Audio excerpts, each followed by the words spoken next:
Alright everybody, for this week's Dissecting Design, we are going back to the tower defense genre with Defense Grid: The Awakening.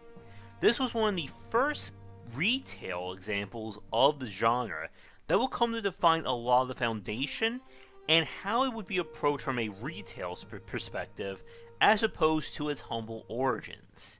And Defense Grid definitely shows off both the good and some of the weaknesses of tower defense style gameplay. And while it wasn't certainly the first or the last, it definitely deserves to be mentioned. So, to get things rolling, I'm going to load up one of the basic maps and we're going to talk about the bare minimum of what makes a tower defense game. Alright, we are on the first actual mission of Defense Grid. This is a good beginner point where we can talk more about the origin of tower defense and what it is from a gameplay perspective. Tower defense, similar to the MOBA genre, got its start as a mod in Warcraft 3. The whole concept of the design was, let's make an RTS without any focus on unit control. While the MOBA genre, that's LoL and Dota, went the opposite direction and removed the base building aspects. When it comes to tower defense, the name of the game is both about pre-planning and optimization. The enemies are going to come from a set area, they're going to follow a set path, and it's up to us to deal with them. These games typically feature different types of towers, meant to alter or to do different purposes. There's usually a standard tower, there's usually a close range or AoE tower. Sometimes there's a slow down, long range, stuff like that. So right now, I'm just trying to build the towers where I think they will do the most good. And the aliens should be coming in. Here they come.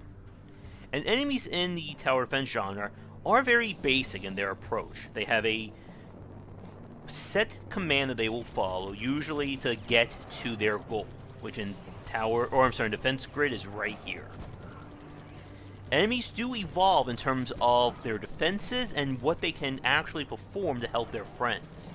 Some games will have enemies that can heal their allies, provide shields, but typically you will not play a tower defense, or at least a standard one, where they can attack the towers.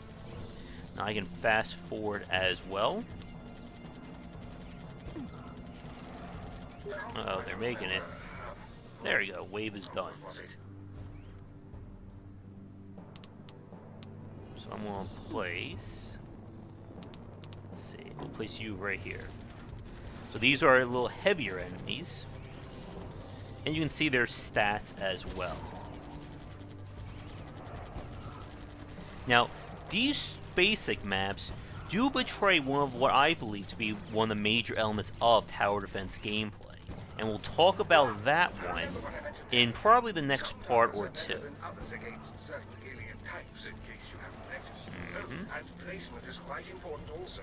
Now, one other major point is that these towers or these levels are fixed, meaning that I cannot really adjust things, or they're not going to change too much over play. Again, it's about the planning and the optimization on the player's point. I can only place my towers at specific hard sections. Some tower defense games give you a lot more freedom, but again, the tower defense genre has certainly grown to encompass many different disciplines and sub-designs. You can see at the top the number of waves we have to survive. And let's see. Now, of course, I could build towers every which way, but we're also trying to go for points. So this should be enough to hold. Now the idea is I can't let them leave with those towers, or with those cores. There we go. Just to be on the safe side, I'm going to build another tower right there. We basically want the enemies to stay in our little killing field as long as possible.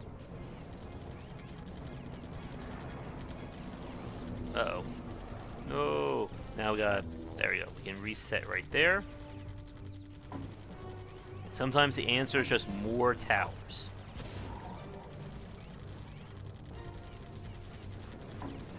which is usually the only answer we really get in this kind of game. Oh, how dare you? Well, they want to get crazy there. We'll just add more. Now you can see the towers are blocking each other as well. So you have to be a little bit concerned about line of sight. Alright, this should in theory be good. We shall see. Now again, this is still one of the starter maps, so it's not like we have a whole lot. Ooh. How dare you? Well, guess we're gonna go over here. More enemies firing, or I'm sorry, more towers we have firing, the more we can cover. Alright, that should be able to kill him. And we don't have any towers down there, which is a shame.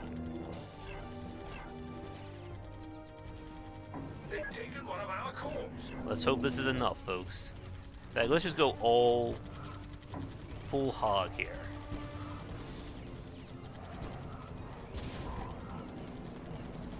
No, not enough. Now we can see them before they arrive. That'll hold them for a while. And again, you're great in this game on how much you have. Different tower defense games will have different ratings. And again, each map is built on a different point. Now this is one where we get more towers as well. I think I remember this place. And again, we can see where they're going to come from. Facility where I was uploaded. So this is another kind of tower. My body is somewhere. Well, there's more to be left there of most people my age, I suppose. And again, you can see the stats on the tower in the upper left. We're now able to upgrade the towers we build. Increased firepower, range, that sort of thing. You'll get the hang of it. Alright, so let's go for you right here. And you can see up there where those dots are coming, what enemies are going to be attacking us. Now, right here is when we're going to start doing something a little bit fancy. And it's something that a lot of tower defense fans know. It's called mazing. And it's the strategy of building your towers in a way to block your opponents. Or block them from just taking the most direct route. I'll talk more about that one in our next part. But you can also upgrade. Take those things out. Here they come.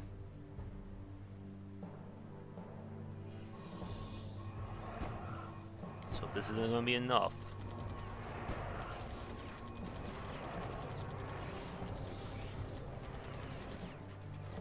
Let's see. Can't upgrade you yet.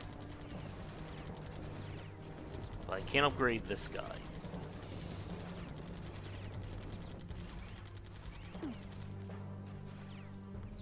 Let's see, I'll build another one right here. Find the cores. They're making off with them. And hopefully that will be enough to finish these two off. Good. Once I hit 200, we'll upgrade the tower.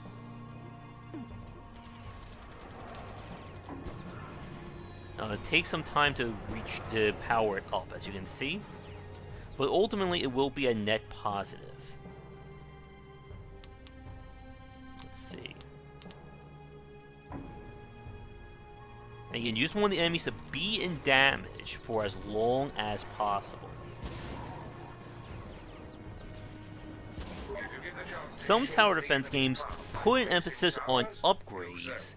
Other ones may put an emphasis on just the number of towers you're building. But this is the only way to really impact the tower's capabilities. Now in a later chapter, we can upgrade them to tier 3.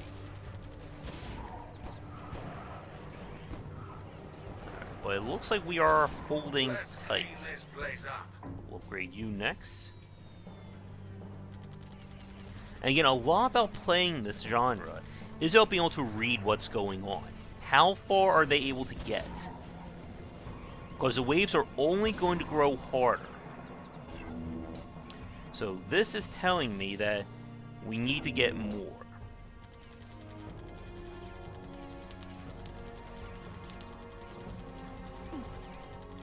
I'm gonna build 2 guns here.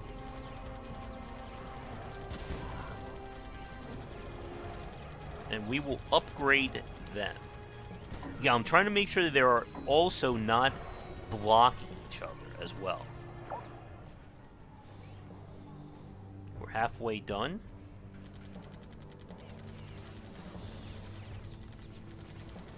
Go team, go. And like I said, they will be introducing more enemy types throughout.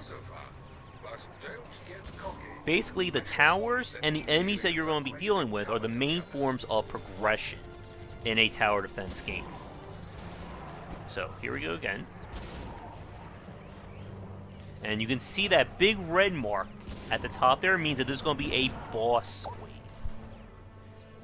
Bosses will have the highest amount of health and typically will take the longest to kill.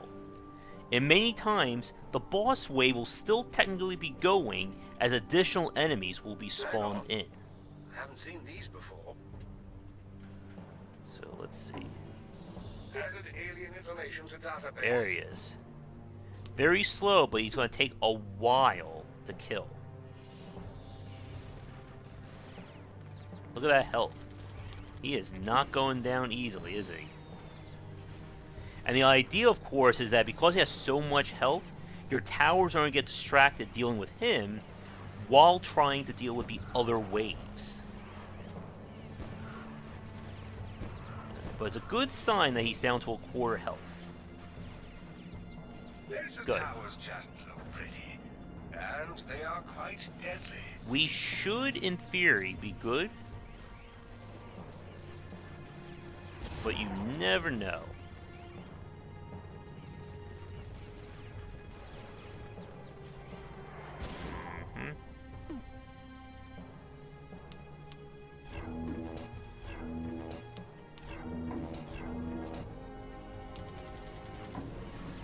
Can we stop him? Whew. Right, we're going. And knowing what towers to build and where to compensate for the enemies is, of course, a major part. Can we keep this going? This could be getting tight, folks.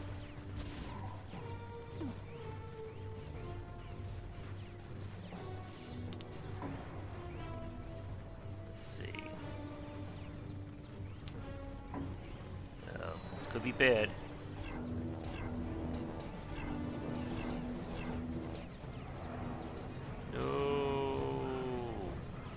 I may not be able to stop them in time. Let's see, we'll go back one group here.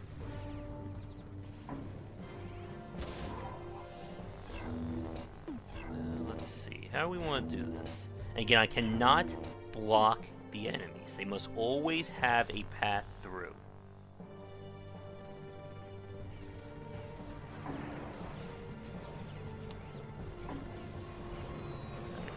Should be good enough. Take those things out. You just want to pour on the damage. We don't want to go too far if we're going for ratings. If I had a higher range tower, I could place it here and shoot them while they're going around there. But even just one more tower can mean big changes to how much they're getting. Quickly, let's eliminate them and retrieve our core.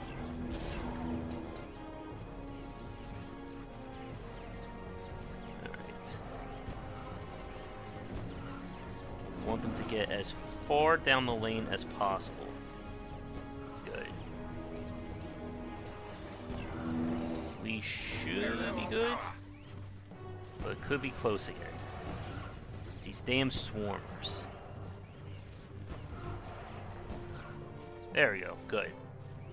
Now there's one more wave after this, but it's not going to get easier. How do we want to deal with this? And we want to have maximum coverage as well. They're just peppering him.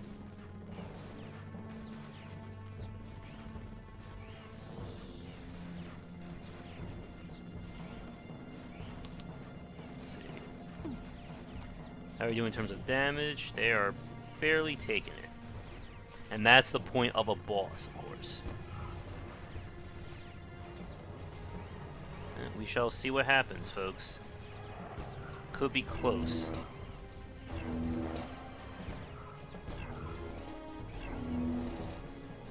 Alright, he is about dead. That's good. All those little guys. We've got one back. No, that's not gonna work. Nope.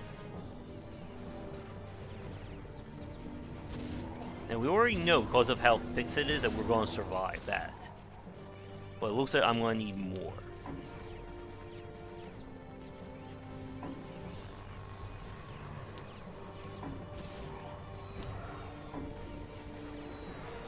And just going to need to maximize our positions whenever possible. Hopefully that will be enough. But again, the name of the game about tower defense is optimization. Again, we should be good to go here. And I'm going to build another Inferno. And his job is just to deal with these swarmers. Again, notice how they're not able to fire through each other.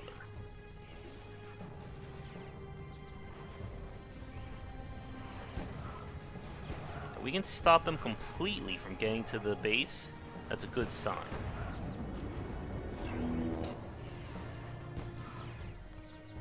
I think we're good. Let's see. I think poor devil has seen the lights. Yep, we got it. Goodbye, bosses.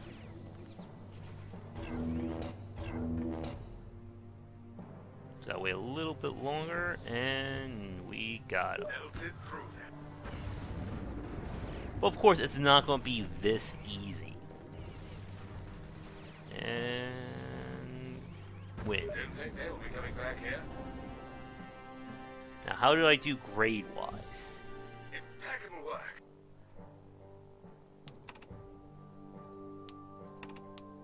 Alright, not bad. And again, you can see how we're graded as well. Now, we come back here to the main menu. Where was it? Right here. You can see my score and the kind of medal that we got. So, to get the highest score possible, you need to get to 56,000. And that can be very tricky to do. Because again, you have to balance building the towers, but at the same time not building too much. But this has been the basics of tower defense. I want to talk about next a little bit more on mazing. What it is and why it adds a lot more depth and complexity to tower defense gameplay. Alright, now when it comes to advanced tower defense play, this is when we can talk more about mazing. In the design of stages, there's two overriding philosophies. You have a set path structure, as you saw in previous parts of this video, and then you have an open structure, and that's what this looks like. As you can see, the enemies are going to come in, but the actual floor they're going to walk across is entirely covered by tower spots. And this creates the idea behind the maze. Because if we just let them run straight in and up into the core, we're not going to be able to stop them in time. Instead, our mission is to delay their arrival as long as possible. We want them to take the longest possible path to get out of here. And to do that, we're going to try and set up mazes.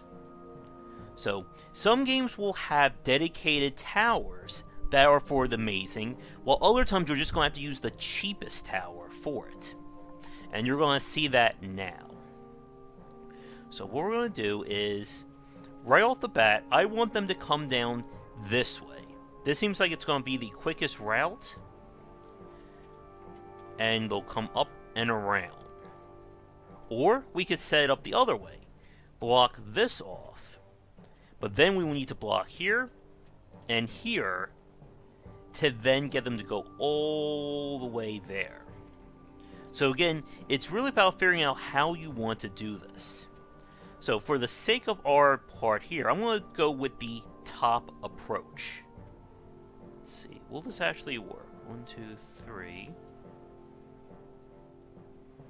And then what's going to happen is they're going to come up and around, come down here, work their way back around, and come that way. We shall see if this all works, because part of the challenge of mazing is that you need to balance building your maze with actually having towers meant to do damage. So, how are we going to do this? Alright, let's go here.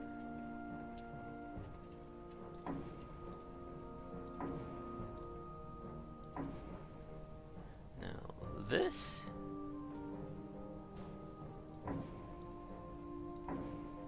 should, in theory, work.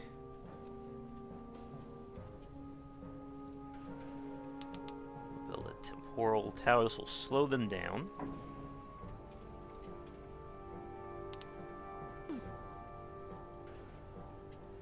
And we have a big old tower here that's designed to snipe. Now, as you can see, my defense is not ready yet. Let's see what happens.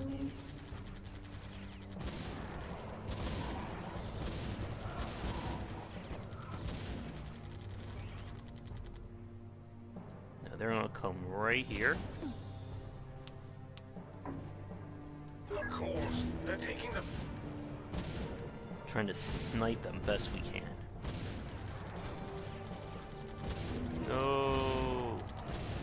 And now you can see we have flyers that are coming in to cause more trouble. So let's see if we can do that a little bit better. This is why the bottom path is a lot more optimal, because as you can see, I need less towers to delay them than I do the upper path. So let's try this.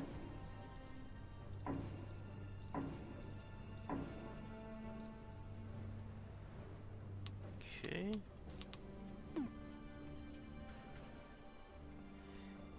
Now that's going to force them to go down. And we're going to need some defenses from those flyers as well. Let's hope that's enough, folks, or I'm going to be in trouble. Here you can set up an AoE as well.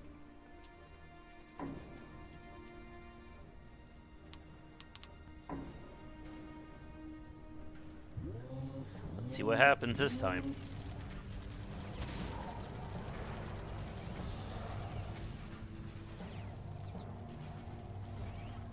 They are running it.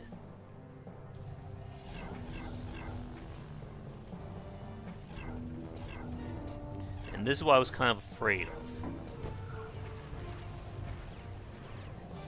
Take those things out. We need to delay them.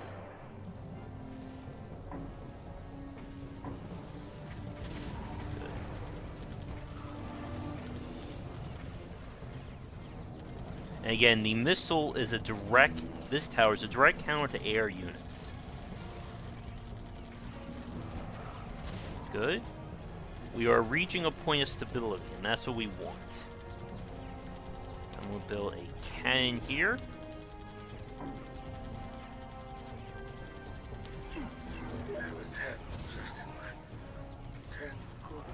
And our guy is still just talking down there, but unfortunately we're going to ignore him for this play. I'm going to build a temporal tower whose job is to slow them down.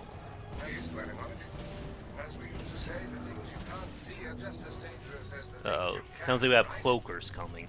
I mean that quite literally. Some of the enemy have stealth tech,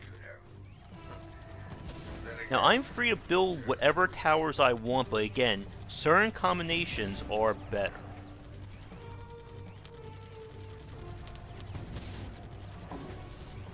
Uh-oh. Did I make it in time, or did I lose? Oh, just barely. I haven't seen these before. Uh-oh, this could be very bad for us. Let's see.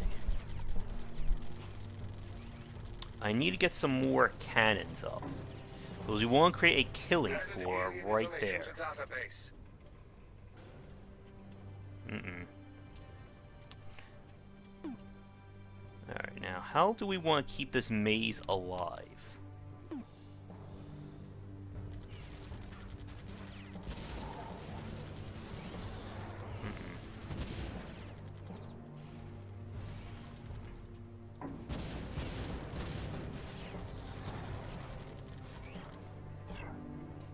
This could be trouble.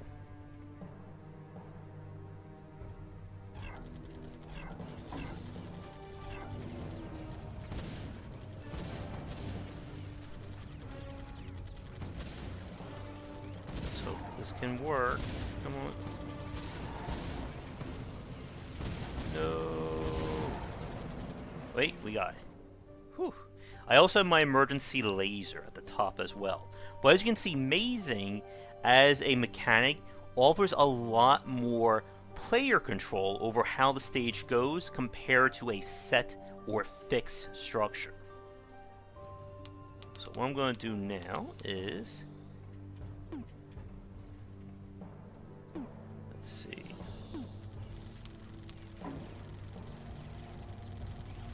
I should also consider upgrading some of my towers as well. Upgrading the meteor is usually a solid choice because it hits everything.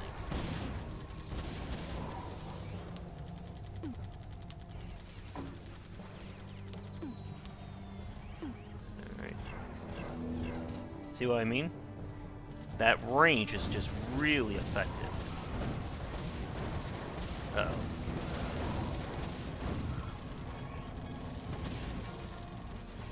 Kill him. Let's force them down here. Once again, delaying them for as long as humanly possible.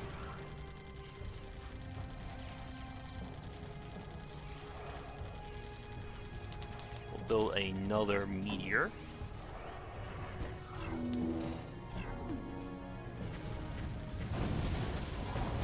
Uh-oh, here come the flyers.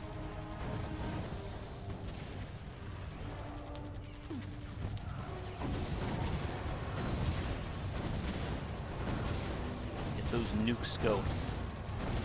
Or I should say meteors going. We can upgrade them one more time for a super power. Upgrade that.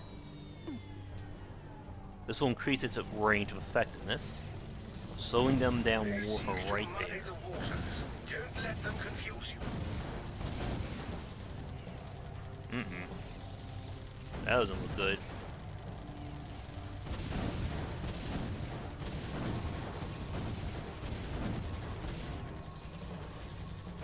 Get him. One more 100 and we can afford the biggie. Shields heading our way. Uh-oh. Not the shields.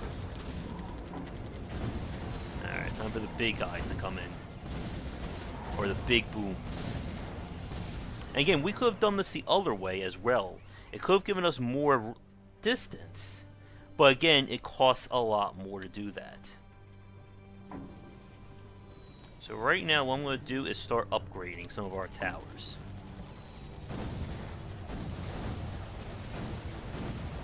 Again, trying to balance what we need versus how far, versus our cost, I should say. But if you're going to notice, the vast majority of the towers I'm building, I am not upgrading at all. They're simply there to act as a point of wall for our maze. Let's see. Uh-oh. That doesn't sound good. I'm going to upgrade our missile here. That should guarantee us these guys will not do anything.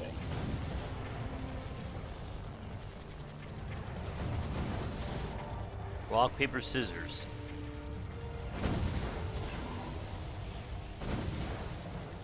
Oh, I think we still lost those cores. That's not good. In that case, we will guarantee it by doing that. Steady, and let's be sure to work together. Good. Now let's upgrade you. And the aerial units, that is not a requirement for advanced tower defense games, but it's usually seen for ground-based ones. And again, you can get as creative as you want with your enemy structure. So that.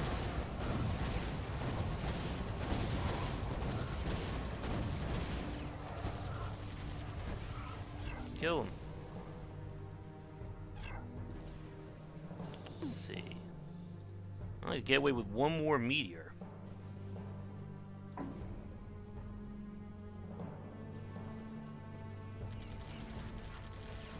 And again, advanced play of the genre is about min-max optimization. I don't consider myself an expert of this game by any stretch either. Alright, come on, get those damn ships. Good.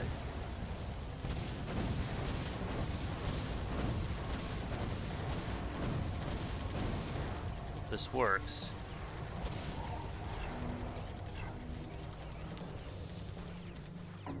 Let's go for that. Eliminate the Seekers, quickly!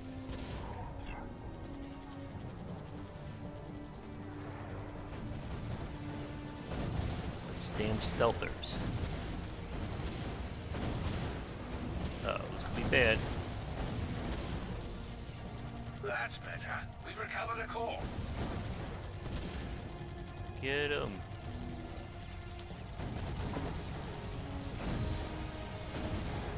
Good. Now is the time to go for some upgrades, I think. Oh, where'd you come from? That wasn't good.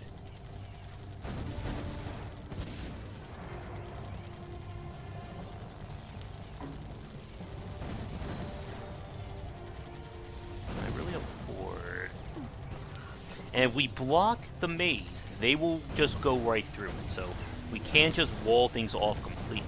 There you are. Not that time, buddy. But again, notice just how much one additional tower, one upgrade, can make all the difference in the world. Yeah, that should be good. Slow them down as much as possible.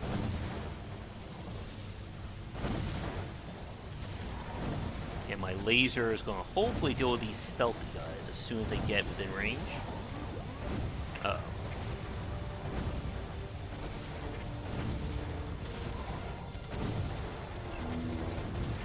Alright. This is the last wave. We should, in theory, be good. There we go, we got this. Boom. Now, one thing that we didn't see, though, is that with these kinds of maze strategies, again, you have to accommodate for any and all possible enemies, and knowing just exactly the flow they're going to go. Let's see, how did we do? Got 60,000 points.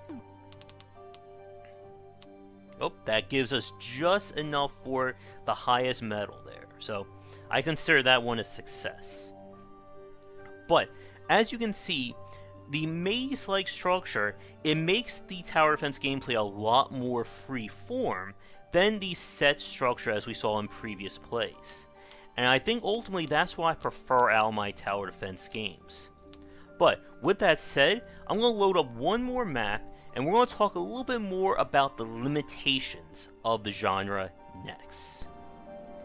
Alright, for this last play, I'm not going to focus too much on the general gameplay of what's going on screen, but I want to talk more about the pros and cons of tower defense gameplay. Now, tower defense, as I said, is a genre built on min-max optimization. It's more of a sort of a real-time puzzle than it is a RTS or a macro or micro focus game. And that leads to making it built around a very specific kind of fan. But the problem, though, is that this is a genre that's built entirely on in-game abstraction, meaning there's not much that I'm really doing other than placing these towers around. Enemies have a fixed health, my towers have a fixed damage, and there's only so much that I can do. So while I'm trying to build some more of the advanced towers, you can see that in the background here. The problem is, and you saw this in the previous parts as well, that I can't really improvise in this kind of design. Once I have a plan, I'm basically held to it, for good and for bad. The other point is, so much of the design of a tower defense game is focused on the level layouts as well as the enemy designs. And because of that, it does limit how much you can reasonably get out of this kind of gameplay. There's only so many ways you can lay these levels out, so many towers you can build. Some tower defense games try to advance things with abstract or RPG progression, such as having a persistent layer that allows you to upgrade towers or unlock new stuff as time goes on. It's an okay idea, but the problem is it leads to the game feeling, or leads to the player feeling weak at the start. Because you have to upgrade and you have to make use of progression, or there's just no way you're going to win. This is an issue that Tower or Defense Grid 2 ran into. Oh. If I don't build something soon, I think I'm in trouble. And sometimes it can feel a little bit unfair as to what you're actually able to do, such as when those stealth units or other enemies come into play.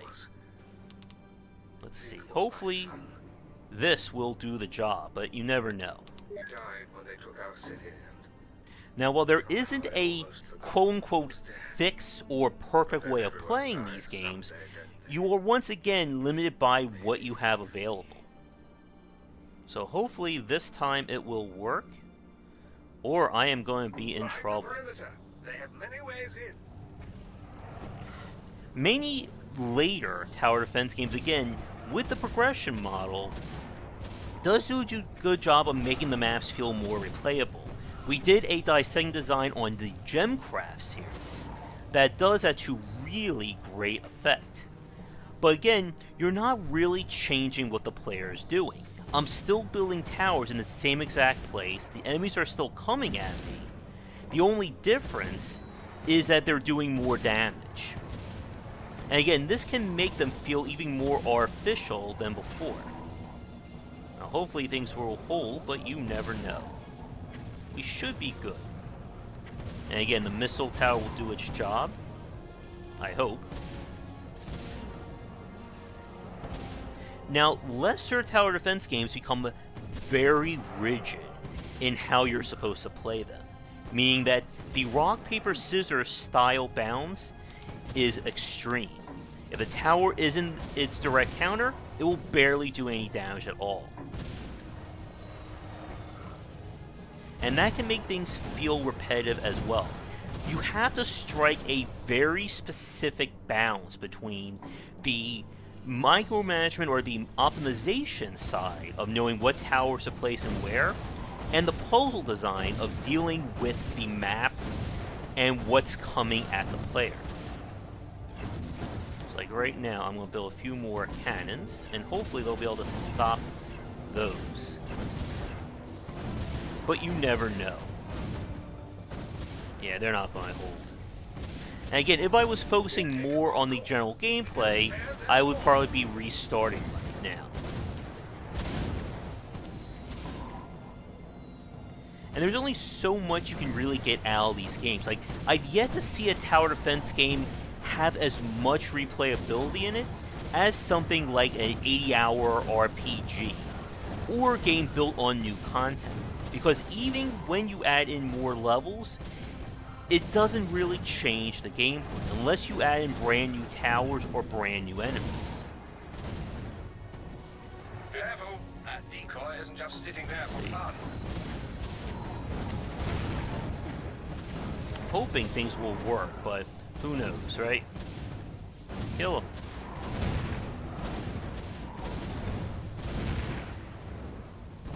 think I got him. And once you get to a certain point, basically, the level just plays itself.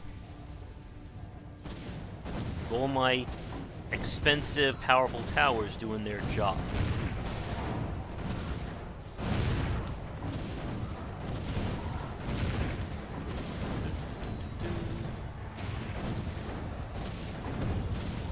That should, in theory, do this, but we will see. We got Speedies coming. This is the pleasure of wholesale destruction. Can we stop them in time? No, they're not in range. Curses. That ain't good. But, with that said, for those of you watching this, do you prefer RPG abstraction when it comes to your towers? Or do you like more of this fix? Meaning that the towers are only going to be able to upgrade in a set way, predefined by the developer. But, with that said, I'm going to head back to the main menu and discuss some of my final thoughts. Defense Grid, like I said at the start, was really one of the first cases where we saw this idea of making a retail take on a genre that was typically seen in mods. And the Warcraft 3 community certainly built their fair share of tower defense games. But whether you're playing them, Defense Grid, or any other tower defense game out there, the basic foundation remains the same. The focus on optimization, while dealing with the almost puzzle-like design of the maps, lends itself to more of a real-time strategy fan, but again without the focus on unit control. And while it certainly is a niche genre, we have certainly seen developers go in very different directions with it, whether emphasizing more on tower layout and design, to even combine this with the first-person shooting genre with games like Sanctum, or even stuff like, I think it was a Desktop Defenders or something along those lines. So there is certainly a lot of variance you can get out of these mechanics and systems, but it still doesn't erase the inherent limitations that go into what you can and can't do. And like I said, abstraction, especially in games like this, can be very polarizing. Once you start to lose, there's not much you can do to right a sinking ship, but if you do it right on your first try, then the level just plays itself. Some other games have tried to go for endless modes, or build it around how far you can go, as opposed to, say, a fixed 5 or 10 or 20 waves. And that can certainly work, but again, how much you can get out of this is limited. Because once you've set the design, the core gameplay loop, that's going to create that hard point where the player is just watching these happen, and any more changes are just going to be on the abstraction end. If I only have, let's say, 10 possible places to build a tower on a map, that's it. Everything else is built onto the abstraction, and that's where a lot of the RPG side tends to look unfavorably on by players. Because at this point, there's literally not anything else you can do. If 10 towers is your limit, then the only other way to improve is through the RPG leveling up, or perks, or stuff like that. And that was kind of an issue that I think I ran into with the Gemcraft series, that it got to the point where you just, no matter how great you were at tower building, or amazing, it didn't matter because your towers just could never match those enemies without getting the proper upgrades. So my last question for you folks watching, can you think of really great examples that elevated tower defense gameplay? And even though the basic foundation remains the same throughout all these titles, what kind of tower defense games did not work for you, and why? Because that's the big point. Because I have played my fair share of these. I played them on mobile, on the PC, and even played versions or iterations on other platforms. And it can be very hard to drill down why one design works while others don't. But with that said, thank you so much for watching this week's Dissecting Design. Be sure to check back next Monday for another video of the series, and daily discussions on game design here, and on Game Wisdom, where we examine the art and science of games. Until our next play, have a great night. Before we get to the credits, just want to give a quick shout out to the fans and supporters over on patreon.com/gwbicer. Thank you so much for watching this video. If you enjoyed it, be sure to like and subscribe to the channel. Check back around 10 Eastern for regular streaming. If you'd like to suggest games for me to cover or topics to talk about, let me know in the comments below. For a collection of my writings as well as weekly podcasts on design, check out game-wisdom.com. To support the Game Wisdom Patreon, you can find us on there on patreon.com/gwbicer. $1 will get you into our private Discord channel where we talk game topics and more. $5 will get you voting privileges for any major event, including the Saturday Night Grab Bag, Patreon-funded goals, and more. Thanks again for watching, and I hope you enjoy more videos here on the Game Wisdom YouTube channel.